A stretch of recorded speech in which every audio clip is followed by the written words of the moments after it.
Digital abuse. Digital abuse is any kind of abusive behavior that uses digital or online technology. This abusive behavior could be towards a partner or ex-partner, strangers, or people they know from school, work, or in their social network. This abusive behavior could include bullying, sexting, stalking, controlling, or trolling people. We all need to be aware of digital abuse, so we know what to do if we are a victim of this behavior, or if we ourselves behave like this and need to stop and understand the consequences of our behavior.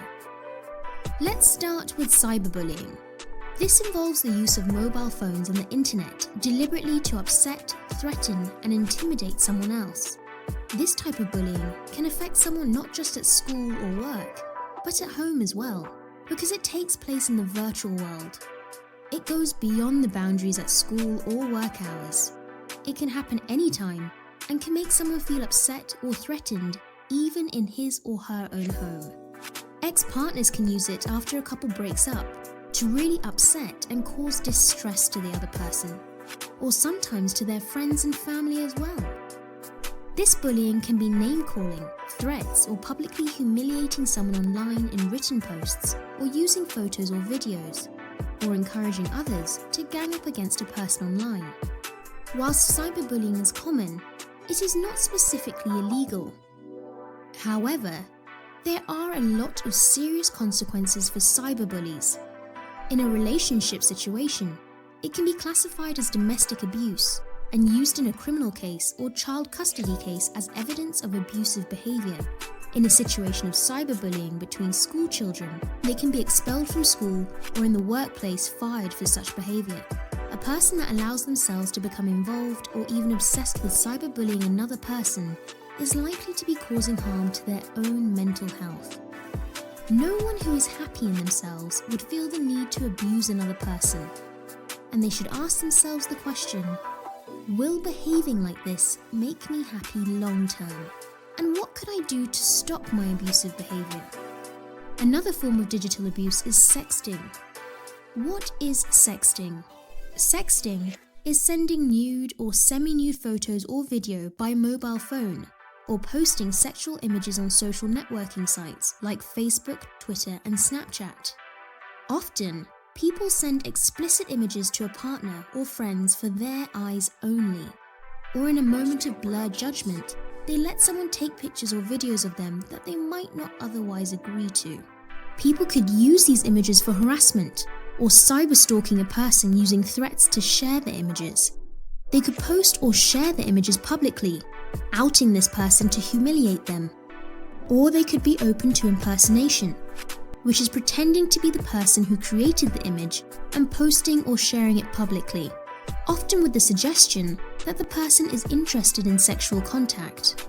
Many people are unaware that sexting can be a criminal offence, especially when the subject of a sext is a minor, even if the person committing the offence is also a minor. A young person found to have a naked or semi-naked photo of someone under 18 on their phone or computer, even if they delete it, can be charged with child pornography. They can also be charged even if it is a photo of them and they agree to the photo being sent. Likewise for adults, it is a criminal offence to distribute a sexual image or video of your adult partner or ex-partner without their consent, especially if they did not give consent for the images to be taken in the first place. After any relationship, you should delete all images you may have on your mobile or computer to save the risk of them falling into the wrong hands. Next, we will look at cyberstalking. Cyberstalking can be either strangers or people you know, sometimes ex-partners, and there are many different motives. The more determined or obsessive stalkers become, the more likely they are to move from one online channel to another. They commonly obtain their information about you via your online details, such as your personal and financial affairs, relationships, social and work life, and your location. It may start off with just looking at their social media regularly, but when the victim has clearly said that they do not want any contact and block the stalker, and the stalker continues to try to get around this with fake profiles, aliases, trying to guess passwords to access their account. Then this has moved into being classed as cyberstalking and obsessive behaviour. In November 2012, stalking became a named offence in England and Wales for the first time.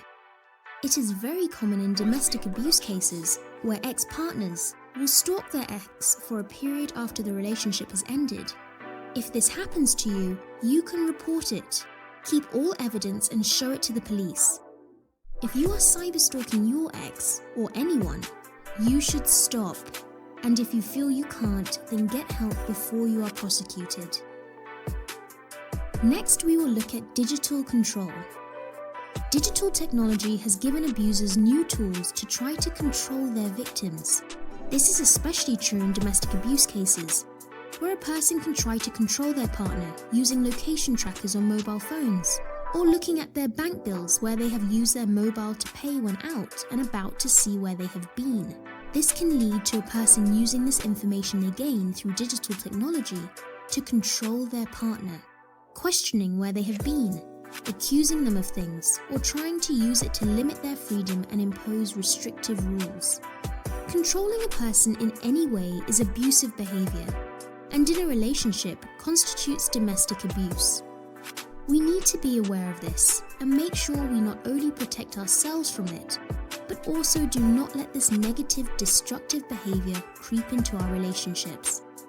If you are a victim of this, don't tolerate it, as it's not okay and a violation of your freedom. Seek help if you need it from the police or domestic abuse support agencies. Lastly, we will look at trolling. Trolling has grown in the past decade and is similar to cyberbullying. However, it is between strangers online and less personal. An internet troll will leave very negative and sometimes abusive comments on people's posts on social media pages. The behaviour can be very obsessive, with a troll engrossed in this negative abuse behaviour on a regular basis. Some examples of trolling could be calling a person names, or leaving abusive comments for an innocent person to read with the aim to offend and upset.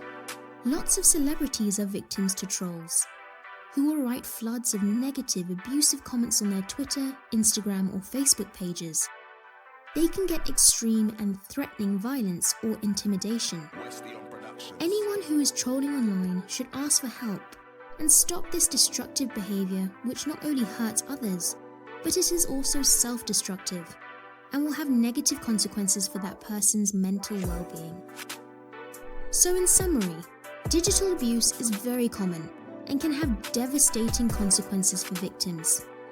If you are a victim of any of these behaviours, keep the evidence and make a log of the behaviour for the police to investigate. Digital abuse will also have a negative impact on the perpetrators, who could face criminal charges. Anyone who is abusive to others should seek help to stop and try to improve their life balance and mental well-being, as it is a self-destructive behaviour.